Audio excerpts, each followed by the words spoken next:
2 நாளாக அது பாயாசம் வேணும்னு கேட்டே இருந்தானா, சரி நெய் பண்ணி கொடுத்துடலான்னு சொல்லிட்டு ஜவ்வரிசியும் பாசிப்பருப்பையும் குக்கரில் வேக வச்சுட்டேன். மதியம் லஞ்சுக்கு அவரைக்காய் பொரியல், கத்திரிக்காய் பொரியல், காலையில் வச்ச தால் இருந்தது. சரி சோறு மட்டும் வடிச்சுக்கலான்னு அரிசியை போய் பார்த்தா அரிசி காலி ஆகிடுச்சு. அப்புறம் குதிரைவாளி அரிசி இருந்ததா, சரி இன்றைக்கி இதை சமைச்சிக்கலான்னு சொல்லிட்டு ஒரு கப்பை கழுவிட்டு எப்பவும் போல் நம்ம சோறு எப்படி வடிப்போமோ அதே மாதிரி வேக போட்டு வடித்தோம்னா சோறு மாதிரியே ரொம்ப நல்லாயிருக்கும். நேற்று போட்டிருந்த வீடியோவை பார்த்துட்டு ஒரு 2 சிஸ்டர் என்ன கமெண்ட் பண்ணியிருந்தாங்கன்னா, உங்கள் கூட மாமியார் இல்லைல்ல, அதனால தான் இவ்வளோ சந்தோஷமாக ஜாலியாக டான்ஸ் ஆடுறீங்க, கூட மாமியார் இருந்திருந்தால் இப்படியெல்லாம் ஆட முடியுமா அப்படின்ற மாதிரி கமெண்ட் பண்ணியிருந்தாங்க. என் கூட மாமியார் இருந்தாலும் சரி இல்லாட்டாலும் சரி, எனக்கு பிடிச்சதை நான் எப்போவுமே பண்ணத்தான் செய்வேன்.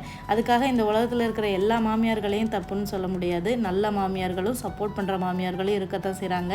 மாமியார் கொடுமைகள் மட்டும் இந்த உலகத்தில் நடக்கிறதில்ல, மருமகள்கள் கொடுமையும் நடக்கத்தான் செய்யுது.